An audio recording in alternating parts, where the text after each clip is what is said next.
Kumusta kayo mga kababayan? Ah, Bagamat ako hindi eksperto sa mga ganitong usapin, sa mga bagyo. Pero ako po, magbibigay din po ako ng kunting kaalaman sa inyo. Ayon sa aking karanasan at nalalaman ko rin sa mga eksperto sa mga kalamidad. Ang pag-usapan po natin mga kaibigan, hagupit, ang hagupit ni Christine, bagyong Christine. Ibig sabihin, nag-uumpisa pa lang po. Yun sa hindi nakaunawa, yung bagyong Christine, nag-umpisa pa lang na manalasa sa Bicol. Pero hindi po siya tumama sa lupa. Ang tinutumbok po mga kaibigan, ang pinakamalaking pinsala po niyan kung hindi magbabago ang kanyang direksyon ay sa Cagayan. O yun po, malaking lupain po yan, tatawid po yan hanggang Pangasinan. Yun po ang ating pag-usapan mga kaibigan. Paghahandaan po ng lahat. Hindi po basta-basta. Kung nakikita ninyo doon sa Bicol, matinding pagbaha na ang dinanas doon. Hindi pa yun tumama ha. Yung kasi kaya nga ipaliwanag ko sa inyo, ang bagyo, ang mata ng bagyo, nanduduan ng malakas na hangin at saka malakas na ulan. Yung kumbaga tumama sa Bicol na yon, daplis pa lang. Kaya po maghanda po ang lahat. Kaya po hindi po ako basta-basta nagbabalita na medyo malayo pa. Ngayon po, ang tinutumbok po talaga ng bagyo ay ang kung hindi man na Aurora, Cagayan. Maglalapit po kasi yun mga kaibigan. Ibig sabihin, talagang tatama na sa lupa. Wala na po, hindi na po yan magbabago, malamang.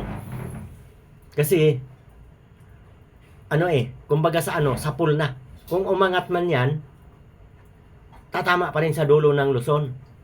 Yun po ang aking experience mga kaibigan. Di po ako basta-basta, kahit ako wala mga video na pinakita dito. Di gagaya ng iba na may mga video, may mga kulay pula. Ako wala, pero actual po itong sinasabi ko. Totoo. Na kinuha ko mismo sa live sa YouTube ang mga balita. Hindi man ako marunong sa computer eh. Yung iba kasi ang ganda tingnan na mayroon pang kulay pula na alam niyo mga kaibigan, kaya po pag-ingatan po natin yung bagyong Christine. Ano pa siya ayon sa latest bulletin, ngayon lang umaga to.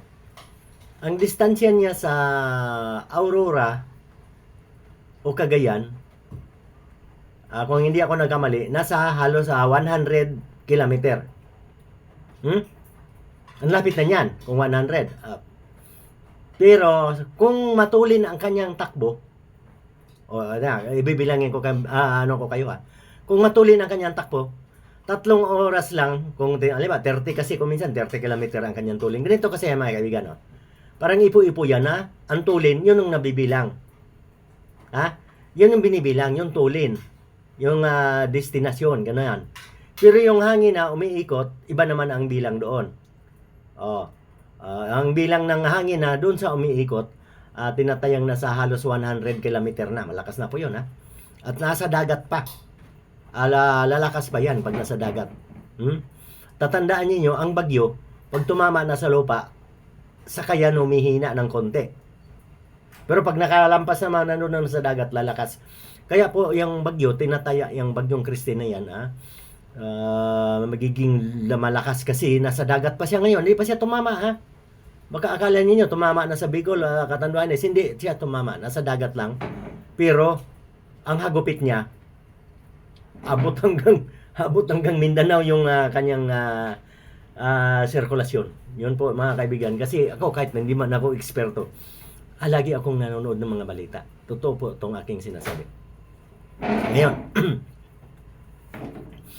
ganito babalik tayo dun sa distansya na, halimbawa, 100 kilometer. Ay, alam niyo ba ang usad niya mga kaibigan? Parang pagong. 10 kilometer. Kasi kung minsan ang mga bagyo, pag sinabing matulin, 30. Bisipin 30, madali lang makatawid sa lupa. Tawid dito. Biro mo, laki niyang lupa na yan ng Northern Luzon na yan, tatawirin mo. Kaya isang araw yan bago matawid. Kung ganyan, mahina pa ang kanyang usad, Naku, hindi makukuha ng isang araw matawirin mo yan. Kung ganyan 10 kilometer lang. Kaya ibig sabihin mga kaibigan, halos sa hagupitin ka ng maghapon, magdamag. Pag ganun na 10 kilometer lang ang usad niya. Ay, bilangin ninyo. Mula Aurora, kung tatawid ka ng Luzon, Central Luzon yan, napakalaki niyan. Kaya po, paghandaan po ng lahat, yan po ang aking pinaliwanag sa inyo na ayun di bali kung mga kayo expert, alam ninyo yan. Pero yung mga kagaya ko na mga hindi man eksperto, malalaman po ninyo kung gaano ba talaga yung bagyo? Gaano ba kalakas?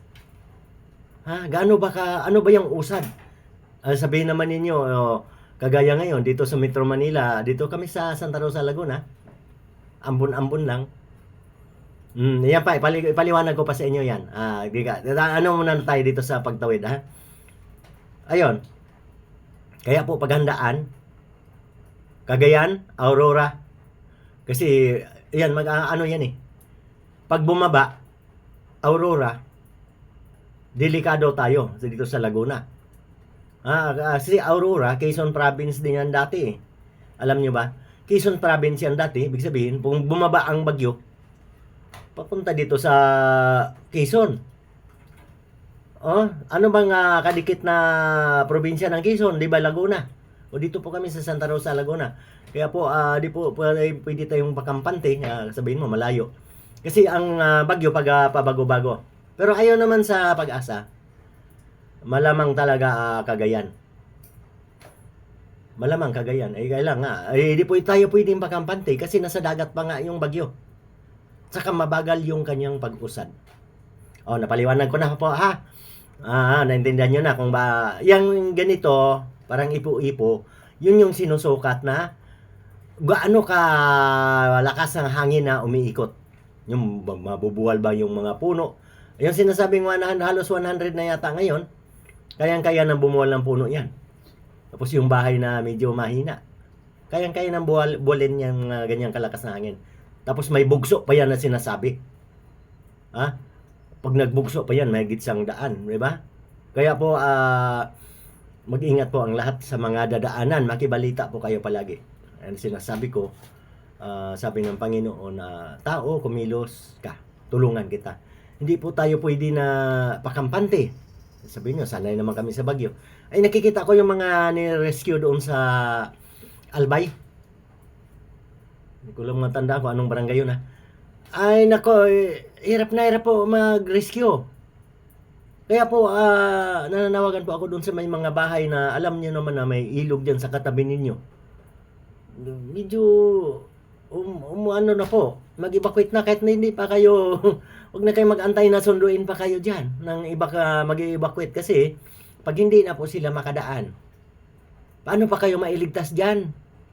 Halimbawa, nakulong daw yung isang pamilya doon sa bahay. Huwag kayong ganoon. Kasi po, ayan na nga sinasabi ng Panginoon, kumilos ka kung hindi ka kumilos. Gaya nung nakikita ko, nagtali pa ng lubid yung mga rescuer doon. Kung mapatid yung lubid, tapos kayong lahat. Kaya po, importante po yung mauna po tayo mag-isip ng kung paano man natin mailigtas ang ating sarili. Hindi po pwedeng mag-aasa tayo na, may mag-rescue. Kung minsan naririnig ko pa dyan nasaan na ba yung nag-rescue? Ang tagal. Iyak-iyak. Naku po, Panginoon. Hindi po natin na kailangan po kung may pagkakataon po tayo. Tayo na po ang magligtas sa ating sarili. Para po tayo hindi mapahamak. Sige, hanggang dyan na lang mga kaibigan kasi ang pinaliwanag ko lang yung usad ng bagyo. Ayan kung hindi magbabago yung kanyang ano ba ngayon? Miyerkules, October 23. Nako, kung ganon yan kabagal ng usad, mamayang gabi pa yan tatama dyan sa Cagayan o Aurora. Kasi nasa mahigit 100 pa yata ang distansya, nasa dagat pa yan Kaya po, tinataya po na lalakas pa ng lalakas yan bago tumama sa lupa. Ingat po ang lahat. Cagayan, Aurora. Alam niyo pag-usapan na natin kung bakit dito sa Metro Manila Parang Metro Manila na to, Santa kami, Laguna eh. Katabi lang yan eh. Ambon-ambon lang po. Ayun po sa aking experience. Kung naalala ninyo yung Super Typhoon Yolanda, November din yun, November. Ambon-ambon lang din dito sa Laguna, Metro Manila. Ang malakas na ulan at hangin doon lang sa sentro. Tumawid din yun, papuntang Antique yun eh. Galing Tacloban. Napaka super typhoon yun mga kaibigan. Yan po ang aking experience po. Pagka ganitong mga paamihan na, ang mga bagyo, malalakas pero ang ulan at hangin doon lang sa sentro. Hindi kagaya ng Taghabagat mga kaibigan. Ang pag Taghabagat na may bagyo, malayo pa nga yung bagyo eh. Ulan na, higop ng bagyo. Ang hanging habagat. Yun sinasabing, mas maulan po yung mga pag may bagyo nga na tumama na mga Taghabagat. Ano po yung buwan mga Taghabagat? Ayan po mga Agosto, July, mag-umpisa na yan, June, July. Yan na po yung mga habagat. Kasi ang katapusan ng amihan, mag-umpisa ang amihan, October man yan, hanggang February. Ibig sabihin, mga Marso, yun yung mga maalinsangan. Tapos habagat yan, papasok yan ng mga mag-umpisa na yung tag-ulan. June, July. Ayun na po ang kaibahan ha. Pag taghabagat, kahit malayo yung bagyo, sobrang ulan, baha sa Metro Manila. Metro Manila, naalala nyo yung Carina. Napakalayo niya. Hindi mga yata tumama sa lupa yun. Pero matindi ang ulan, baha. Baha sa Metro Manila. Dahil po, hinahigop ang hanging habagat. Ang habagat kasi may daladalang ulan palagi yan. Yan po ang tandaan natin mga kaibigan ha. Kaya po, yung mga nagtatanong na bakit walang pasok. Walang pasok hapon, di ba? Suspende Manila. Pero walang ulan. Ganun po ang mga experience ko. Ang bagyo sa mga ganito mga buwan, amihan. Amihan na ang malakas na hangin at ulan doon lang sa malapit sa bagyo. Pero yung mga gilid, mahinang ulan lang po. Yun po ang aking experience ha. Di naman po ako nagmamarunong dito. Ayun po ako lagi nakasubaybay sa mga balita. Sige, hanggang dito na lang. Ingat po tayong lahat. Tulong-tulong po tayong manalangin sa mga dadaanan ng bagyo. At kayo po dyan, mag-ingat po. Huwag na po kayo mag-antay na tawagin pa kayong ilikas na. Kung sa tingin nyo tabing bundok, likas na po. Kung tabing ilog, likas na po. Pwede naman na kayo naman na doon sa mga kamag-anak, kahit doon sa mga barangay na safety. Huwag po kayong mamaya, may evacuate kayo doon sa mga, alam mo, may mga barangay hall na delikado. Tabing bangin, tabing ilog. Huwag kayong may evacuate doon. Baka mamaya magkamali kayo, lalo kayong mapapamahamak. Ang pag-evacuate, titingnan po ninyo yung mga lugar para sigurado. Ingat po tayo, hanggang dito na lang. Manalangin po kami. Kami na nandito na hindi na sapol ng bagyo. Tulong-tulong po tayong manalangin lahat. At kayo po dyan, manalangin po. At mapagmatsyag, makibalita para sa kaligtasan. Tulungan tayo ng Diyos. Ingat na po tayo palagi.